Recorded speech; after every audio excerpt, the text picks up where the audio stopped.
The nice thing about having so many years of experience is, as I was just telling somebody sitting next to me, you don't care about anything. So I can ask this panel anything I want to ask. And I can be as provocative as I want. You'll have to watch what you say. So this is an interesting topic.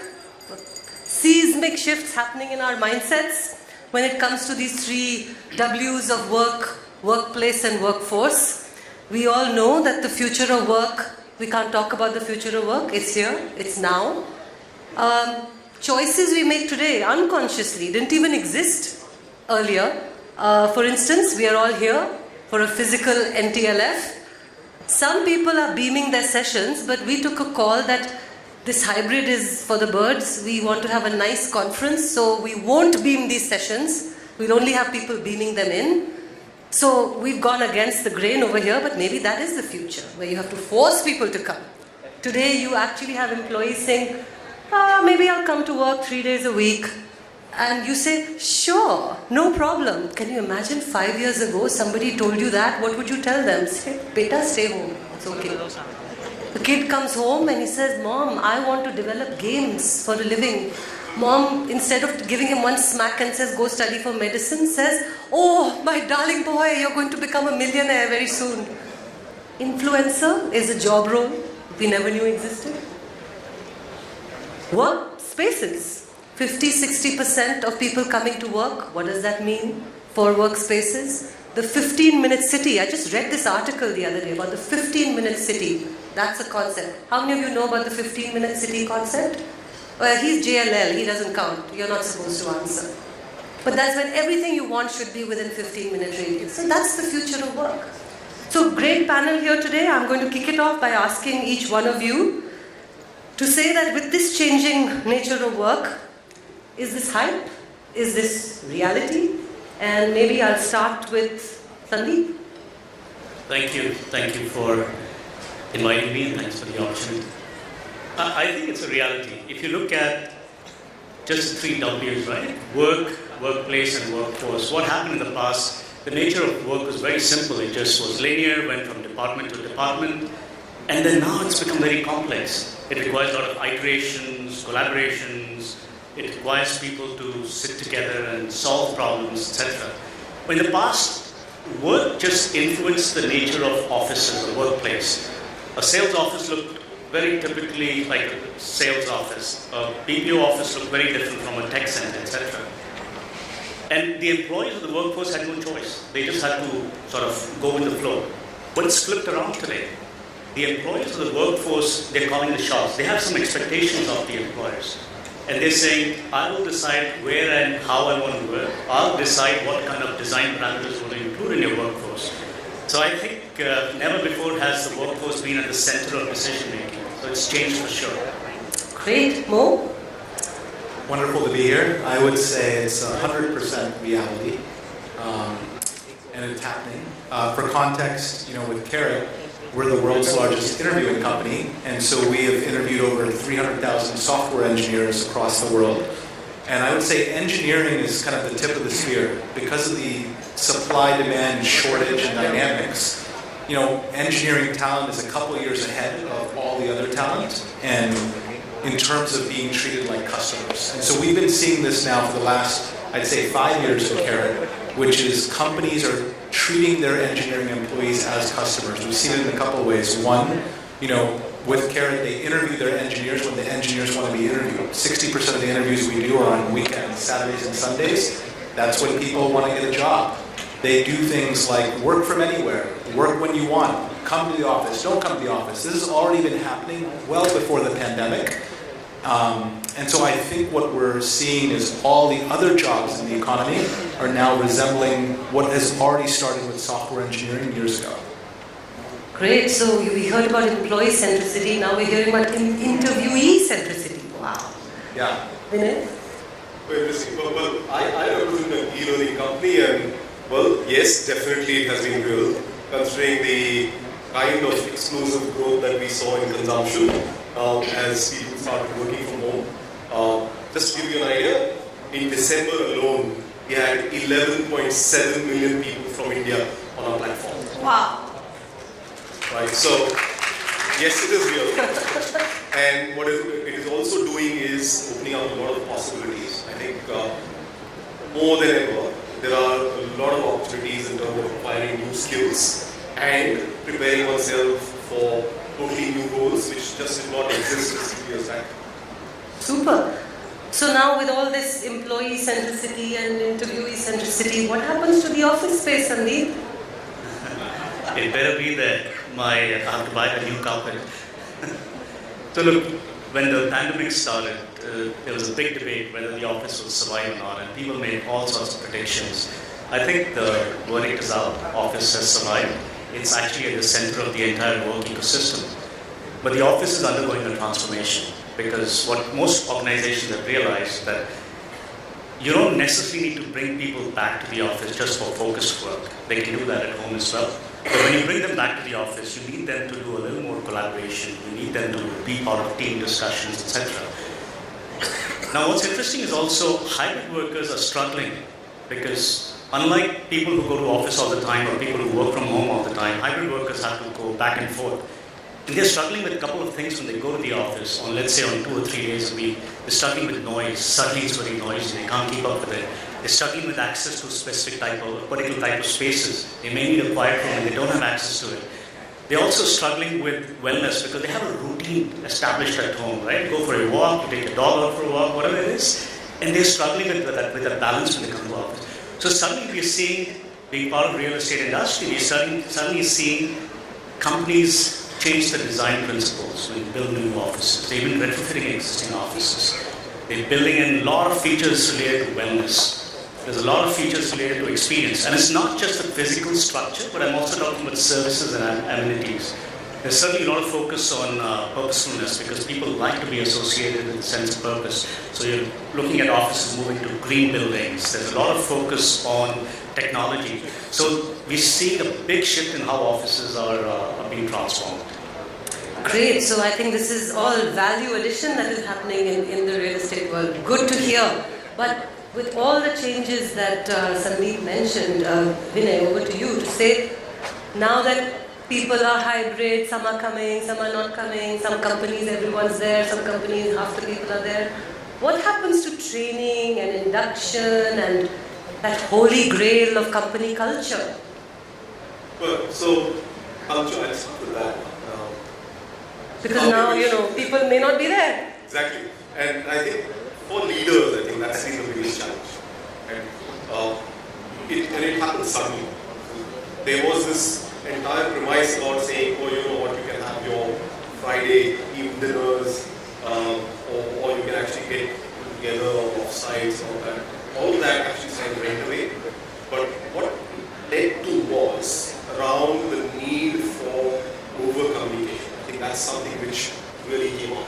And I think that's definitely something which is critical from here on for all leaders. They need to over-communicate at least 3x of what they would have normally done.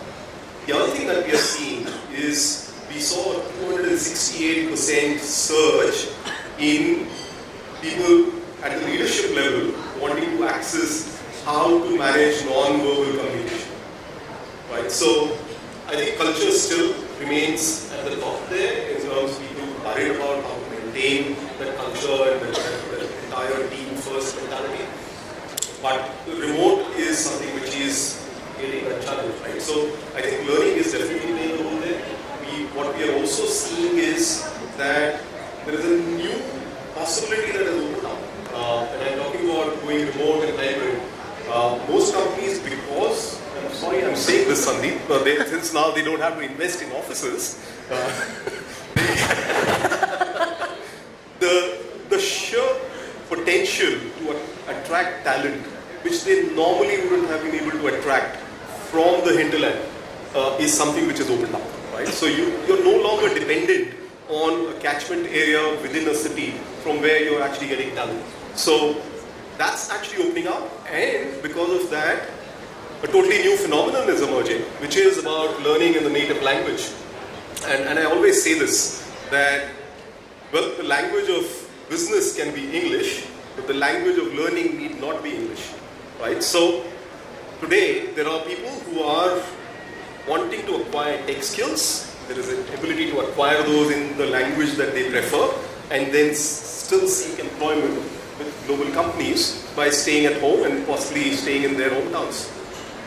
So, and that's something that I do want to put a plug in here for the Sector Skills Council that I represent, and also the new education policy and the philosophy that India is in the policy space that we're talking about. And when Vinay mentioned this whole vernacular learning, the government is going very hard onto making sure that learning is available in the national languages. Because the whole idea is that don't stunt the learning, the mind of a learner, because they have to struggle with the language barrier as well as the knowledge barrier. Remove the language barrier, so they can learn, they can think in their own native language, and then they can learn English as a language for communication, not so as a language for business, but not necessarily as a language for learning. So that's great to hear that this is what Udemy is doing too. But I just want to follow up question on the training and induction models of the future. Are they going to be any different from what we've seen in the past? I mean, at least I can talk for the tech industry, where we've had all these large boot camps and hiring in masses and then putting people through a 3-month-long program. So I don't know if there is anyone here from Accenture. During the pandemic, Accenture actually onboarded 150,000 people by leveraging metaverse as the mode of delivery in terms of conducting their onboarding programs. I think it's more about the technology being here and now, and how people are actually now leveraging technology to make that possible. It's not only about covering masses, but also establishing that human connect, also about peer learning, which normally would have happened in the classroom. It's not possible now, but there are models available now, and we've brought that in, which what we call as the cohort-based learning model, where it is a combination of live as well as self-based learning, but also with an AI wraparound, which actually provides you much more insights in terms of human behavior and how people are actually contributing and collaborating. So Vinay's brought out the M word, metaverse. We need to know more about that. Mo, what are your views on the metaverse? On the metaverse? Is it going to be something we have to think about? Are we all going to be avatars in the future? No, I don't think so. I mean, maybe, but no, I think, look, I think there will always be new technologies that come. People are obsessed about the metaverse, but I think people crave human interaction, and they crave being together. And I think some of what you're seeing in this return to office is desiring that connection. I know there was a lot of startups that got funded just as the pandemic was starting, of never come back to the office, be an avatar and go there. But most of them I don't think have really scaled in terms of capital raise.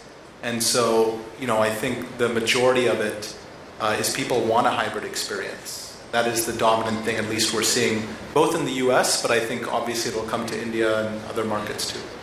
So do you think, so just a follow-up question to Mo, since I think he's the youngest one on the panel. Oh, maybe. To say, could be deceiving. Is this an age thing that, we say that the metaverse, oh, come on, everybody craves the human touch, but does Gen Z, whatever Gen, think that is... I think they do, because the interesting thing that's going to happen is leadership development and career pathways. So I think the challenge is, if you are all remote, how do you get promoted into being a director and into a VP? I think this is a conversation that has to happen. And so the only challenge I at least personally have with a full metaverse world is who's going to develop you, who's going to take your career to the next level. And so I think that is something that all leaders need to be thinking about, whether we move to hybrid or any model. Even for my own company, I think a lot about, okay, where are my VPs located versus where are all my individual contributors? And I may have a lot of individual contributors in India and other locations, but how am I going to actually develop them into my next VP? And so I think that all, at least CEOs and leaders, need to be thinking about this pretty diligently.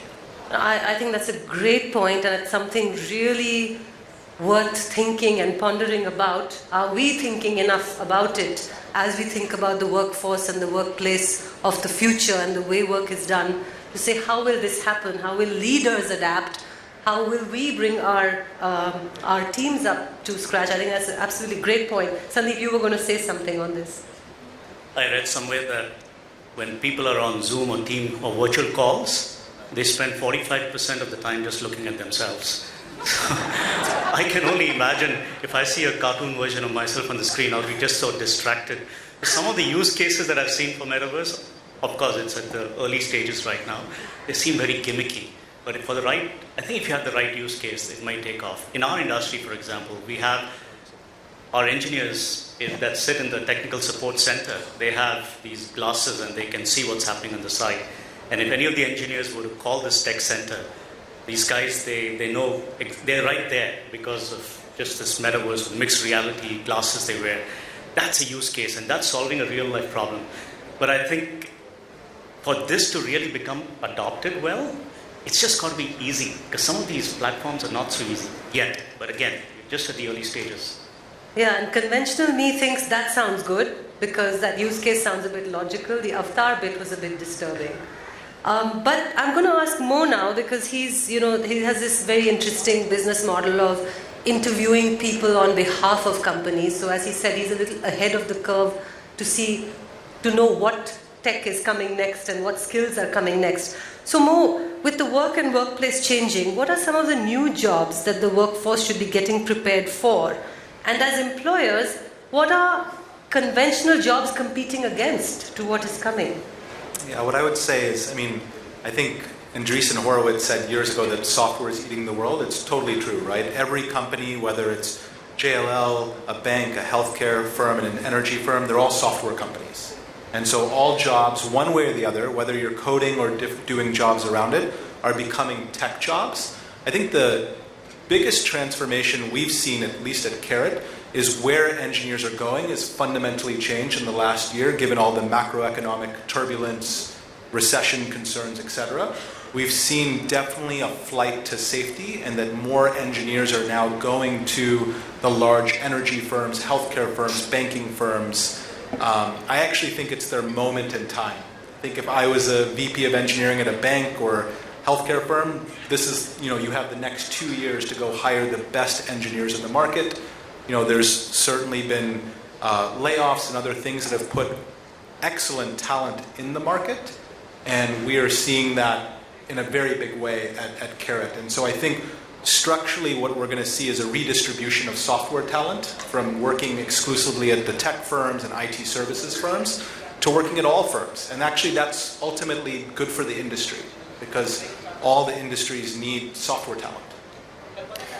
And I think there's a lesson in there for what's happening in India today, because since we work a lot with academia and higher education institutions, and we're seeing this flight to computer science. Everybody's taking up computer science engineering courses.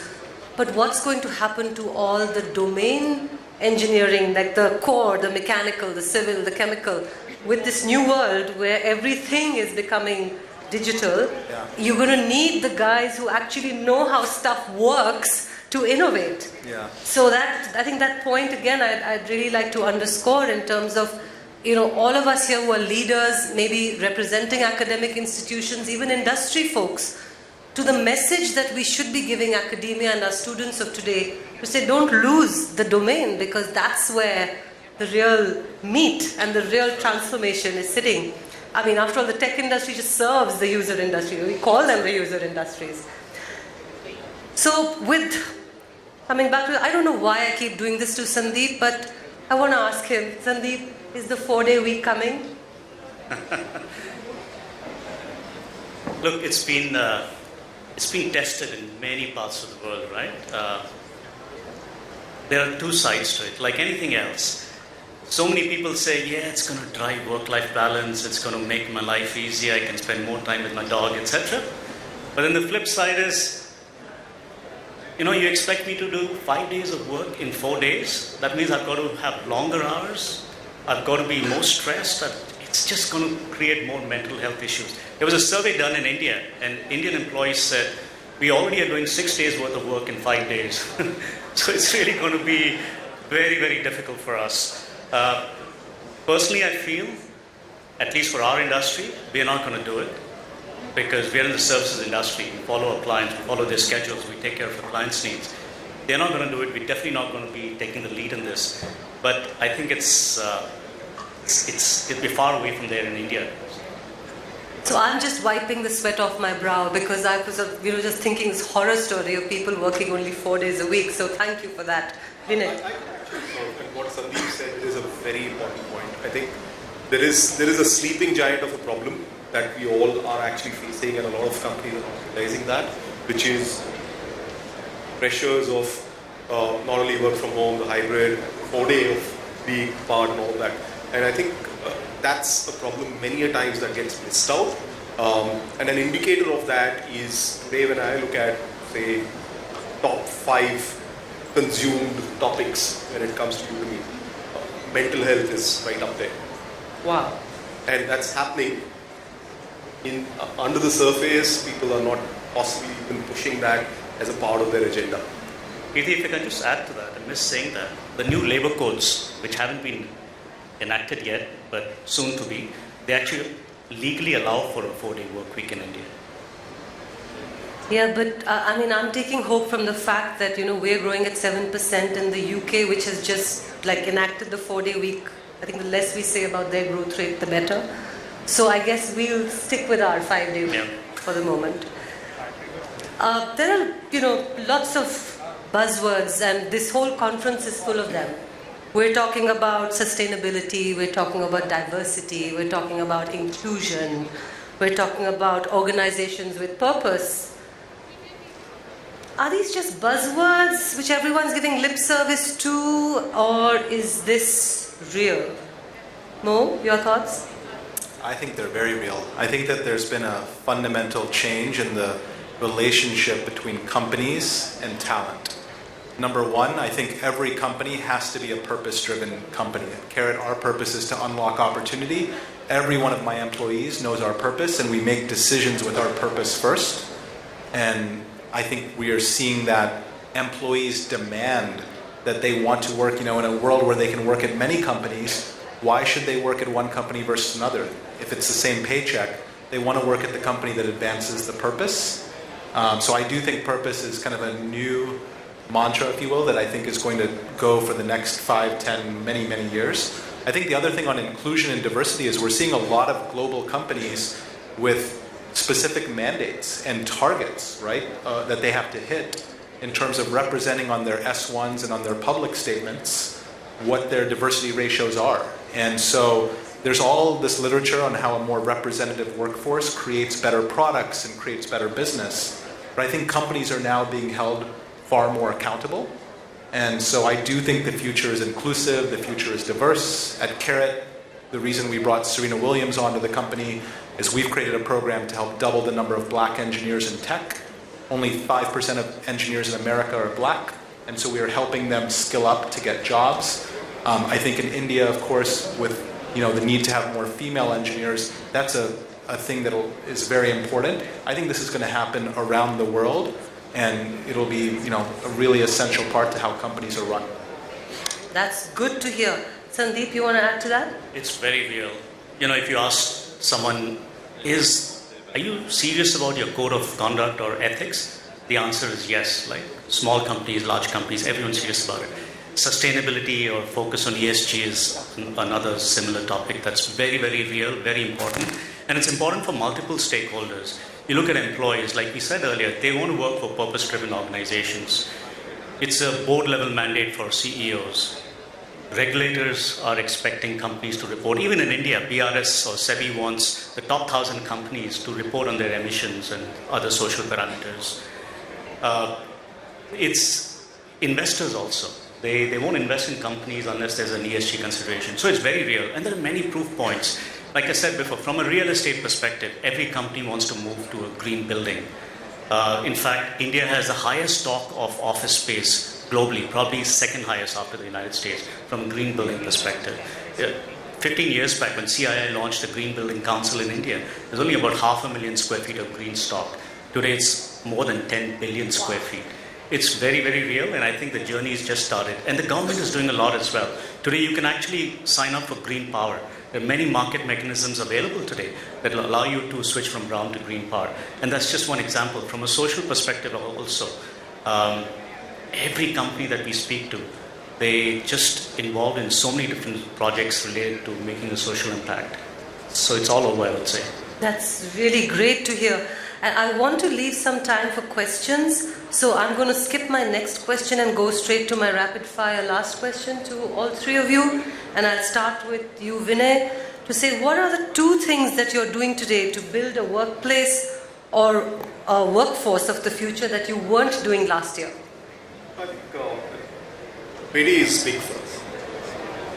So essentially, it's not just lip service and actually creating employee resource groups which provide a safe place to work. And I think that's the key element when we're talking about creating a workforce for the future.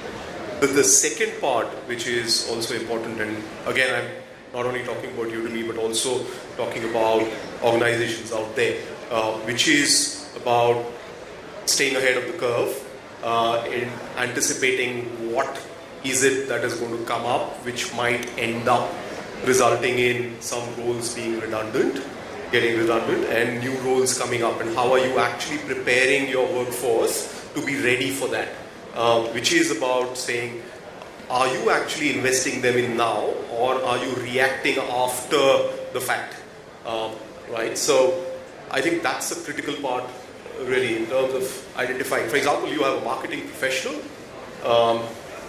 performing very well today, has expertise maybe in communication sensitivity analysis, provide adjacent skill, maybe develop expertise in natural language processing, because potentially there's an NLP role that's coming up that this person might be ready for whenever it comes up, rather than having to actually land up in a situation where the role becomes redundant and then the person has to then start scouting around as to what do I do now, right? So I think the proactive part of how are you actually providing your employees the ability to make those transitions that are coming up in the future is what is the second key. So crystal ball gazing is now strategy. Absolutely. Great.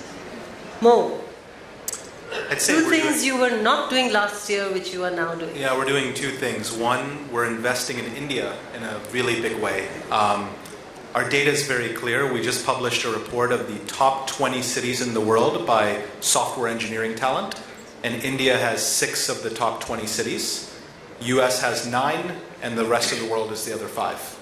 And so, specifically Hyderabad was number 1 in our data set. And I think the quality of engineering talent in India now surpasses cities like Los Angeles, Boston, and many other places. So number 1, we ourselves, both to serve our clients, but also to invest in the future, is I believe that innovation will happen, and this is the place to do it. And so number 1, we were catching up with our clients, but I think now we will invest in India in a major way. And I think the second thing we're doing is really investing in connection between our people. We just flew our entire sales org for kind of a summit and a meetup in Seattle. And given that Karat is an all distributed company, with a wide number of employees, connecting is really important. And so even if we all may be in the metaverse or whatever, finding ways to be together physically once a year, twice a year is really important. So I'm going to be investing in that as well. Sandeep, last words to you. So we're actually going to a lot of our clients and telling them how the challenges they're facing in the new world are at the core of real estate.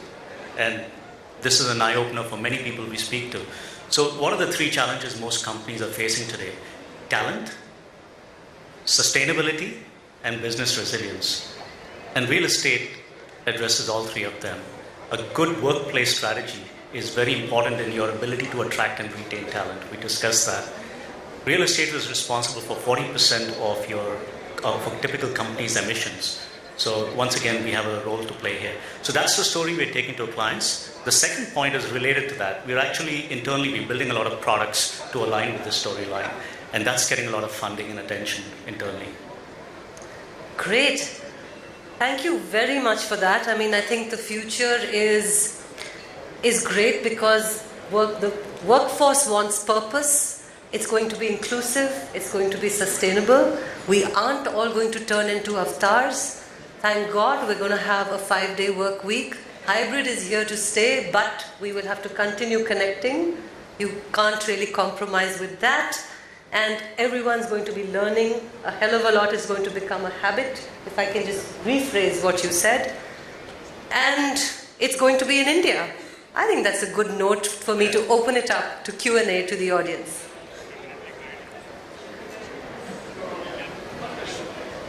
Yes. Just a mic is coming to you. Hold on.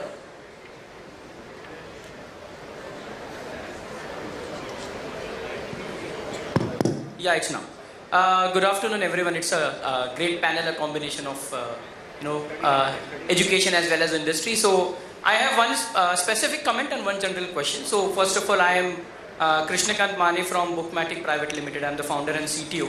So my one general question is, we were talking about the 4-day and the 5-day work hours and the way workforce is becoming. So I can specifically talk about the engineering background. Now the programming also is getting automated, and then there are other things like ChatGPT and all. So we are talking about engineers, and I do interview a lot of engineers myself. I've been a mentor as well. Most of them are still not ready to digest that the way they code now, the way softwares are written is actually going to change, and it's already changing. And there is this whole lot of different level of talent required with NLP and stuff. So how the workforce is shaping and what needs to be urgently done? That's a general question. The specific comment, since we raised an issue about inclusion. So I happen to be the first visually impaired IT professional in India and just a third in Asia in 2003. That is the reason I'm raising this question. Since we have from Udemy also and all the other people, you see this issue goes hand in hand. Number one, I'll tell you there are very few like me right now in India and across the world, and it's a sad part. I myself, technology or implementation and operations specialist. There is a barrier, especially with the HR. They are very reluctant to employ, disabled people. Number one. And number two, there might also be a reason because the talent available is scarce, and we need to work something on it because, as I said, I've also been a mentor and I know how difficult it is to get this thing across right through the government down till the industry. So what are your views about that? Thank you. Thanks, Krishnan. I'll hand over the first part of the question to Mo. Yeah, I think these are great questions. So firstly, what I would fully agree with is what I was saying earlier, that software jobs will always be 4 to 5 years ahead in terms of how the future of jobs work. I fully agree with the gentleman that the future of software is the combination of tech and human working together. There is software to create software. There will be software to do other jobs, and so the skills of the future, and I think what you have to interview for, hire for, is learning ability, skills potential. It's not do you know the specific language or etc. It's actually do you have the capability to learn new things, and I think that is the future of tech and human. And specifically speaking to back to diversity and that, I do think skills trump any kind of race, gender, anything, right? Ability, disability, and I think the future is also one that is skills-based and is grounded in potential and not where you went to school, what you look like, what your age is. And I think that that's the way the world is going, and software is already there, and I think the rest of the world is going to come. Thanks for that, Mo. Any other question?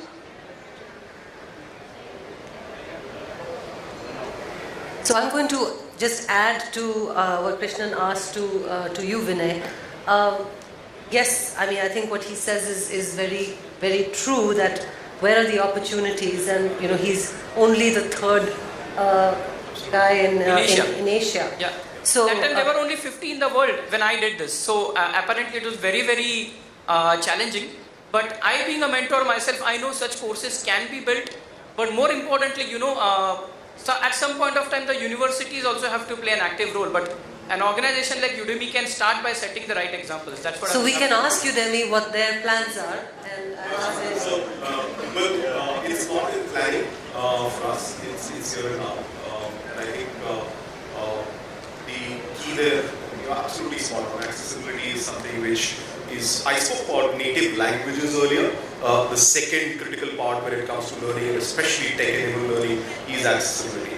And for Udemy particularly, it's absolutely top of the agenda. We've already converted major parts of our courses to be more accessible, rather than, because what happens is today most e-learning tends to be video-based, right? And hence there's a limitation that it comes with. And that's the reason why we've taken this effort to actually ensure that we are converting a large part of our portfolio from an accessibility point of view.